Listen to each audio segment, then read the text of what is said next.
आपने Jalgaon sex scandal की बात करी तो मुझे एक बार वो समझना है क्या है पूरा, and then we'll move forward and we won't talk about it. क्या था वो और क्यों आपकी करियर की वो हाईलाइट बन चुकी है? तो this was a typical case which caught public attention, क्योंकि इसमें जो 3 आरोपी थे, 2 तो सिटिंग म्युनिसिपल काउंसलर थे. ओके. एक्चुअली जिनको विमेन सेफ्टी के लिए सबसे ज़्यादा इनिशिएटिव लेना चाहिए था वो ही आरोपी थे, और एक एमएलए का पास्ट एमएलए फॉर्मर एमएलए का बेटा था. तीनों पावरफुल यंग, और उनका एमओ बड़ा अजीब था, मोडस ऑपरेंडी. वो क्या करते थे, लोकल कॉलेज में एडमिशन ले लेते थे. तो उसकी वजह से उनको, ये देखो पुरानी बात है 94 की, लड़कियों के साथ इंटरेक्शन करने की मतलब वेन्यूज, और उन्हीं कॉलेजेस में कई बार उनको चीफ गेस्ट करके बुलाया जाता था. अच्छा. यू आर यंग, तुम्हारे पास पैसा है, तुम्हारे पास पावर है, तो लड़कियां अट्रैक्ट हुई तो पहले उनको मैरिज प्रॉमिस करो, देन सेक्सुअली एक्सप्लॉइट करो.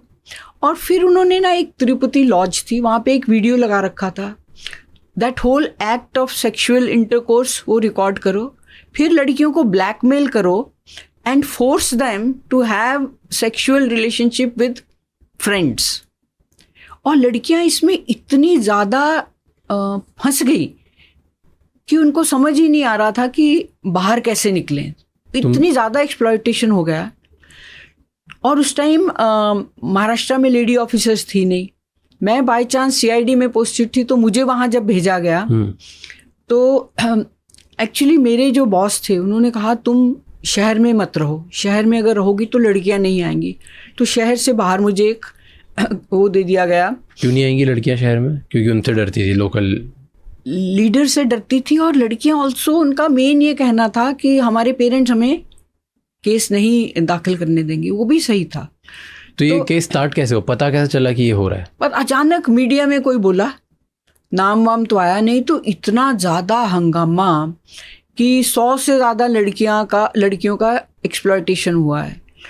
तो लोकल कम्युनिटी और स्कूल कॉलेजेस काफ़ी ज़्यादा, ये जब अप्रोर हुआ तब मुझे भेजा गया. और इसमें एक और जो निष्पन्न हुआ कि महाराष्ट्र में इतनी कम लेडी ऑफिसर्स थी कि जब मैं जलगांव में गई तो 8-10 दिन के बाद लेडी ऑफिसर्स को, इनको कभी कोई नासिक से भेज रहे हैं, कभी नागपुर से भेज रहे हैं, कभी मुंबई से भेज रहे हैं, पुणे से भेज रहे हैं. तब हमें समझ में आया कि अगर ऐसे लड़कियों का, महिलाओं का एक्सप्लॉयटेशन हो बड़े स्केल पे, हमारे पास तो मैन पावर ही नहीं है.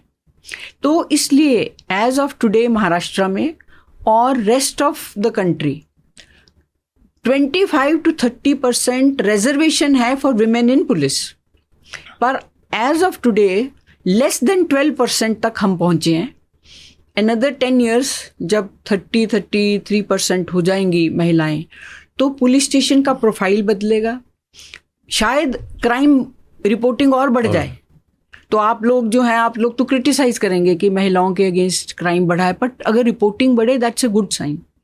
सो आप बता रहे थे कि तो आपको पहले तो सिटी के बाहर आपको डाला, फिर कैसे वो सॉल्व हुआ, क्या हुआ? फिर वहाँ पे एक ही लोकल असिस्टेंट सब इंस्पेक्टर थी.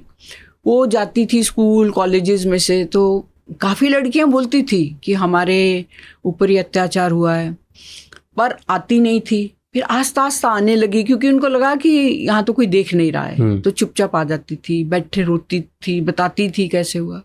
फिर भी only 12 girls give their complaint. बाकी आके रो के बता के कैसे उनको ब्लैकमेल किया गया, ये यहाँ तक बोलती थी, पर केस नहीं देती थी. उदाहरण के लिए एक मेरे को जालना से लेटर आया, उसमें लड़की ने लिखा था, मुझे पता है आप लड़कियों को अप्रोच कर रहे हैं कंप्लेंट देने के लिए, मेरे साथ भी अत्याचार हुआ.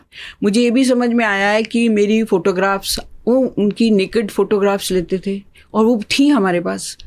अगर आप मेरे पास आए, मेरा तो अब विवाह हो गया है, मैं अब हैप्पीली मैरिड हूँ, अगर आप मेरे को अप्रोच किए तो मैं सुसाइड कर लूँगी. तो ये बहुत नाजुक सा हो जाता है टू हैंडल दीज केसेस.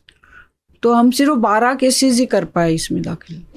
तो फिर केसेस दाखिल करे तो उन लोगों ने नाम लिए, कौन करता था, कैसे करता था? हाँ किए ना, आरोपी सब अटक किए, सेशन कोर्ट ने इनको शिक्षा दी, पर हाई कोर्ट में वो केसेस छूट गए क्योंकि कंप्लेंट्स इतनी लेट थी। ये भी लड़कियों तक पहुंचना चाहिए। अगर हमारी केस रेप बलात्कार किया है, इमीडिएट मेडिकल एग्जामिनेशन बहुत एसेंशियल है। इसमें हाई कोर्ट ने ये ओपिनियन ले लिया कि आपका जो मेडिकल एग्जामिनेशन रिपोर्ट है वो तो 6 महीने बाद का है, 1 साल बाद का है, तो बेनिफिट ऑफ डाउट मिल गया आरोपी को। तो वो 3 आरोपी छूट गए।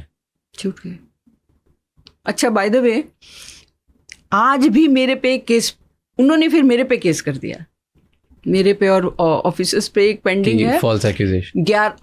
11 मार्च को मेरी वो थी, एविडेंस था जलगांव के पास एक जगह है Bhusawal, but luckily my prosecutor said कि आपको आने की जरूरत नहीं है। सो इतनी देर देखो केसेस चलते हैं। वो आज तक आप पे चल रहा है और वो तीनों छूट गए। तो आपको बुरा नहीं, तो ऐसे बुरा नहीं लगता, अजीब नहीं लगता, गुस्सा नहीं आता? आता है ना कि अगर वो 100 से ज़्यादा लोगों को एक्सप्लॉइट कर गए, आपके पास एविडेंस है, आपने प्रूफ कर दिया, उनको डाल दिया और उसके बाद भी वो छूट गए, तो गुस्सा भी आता है। अब क्या करें, this is life and this is happening to an IPS officer. Exactly, थोड़ा think of what happens to ordinary citizen. मैं कह रही हूँ राज, पब्लिक प्रेशर बिल्ड करो। We should have more investment in criminal justice system in the country.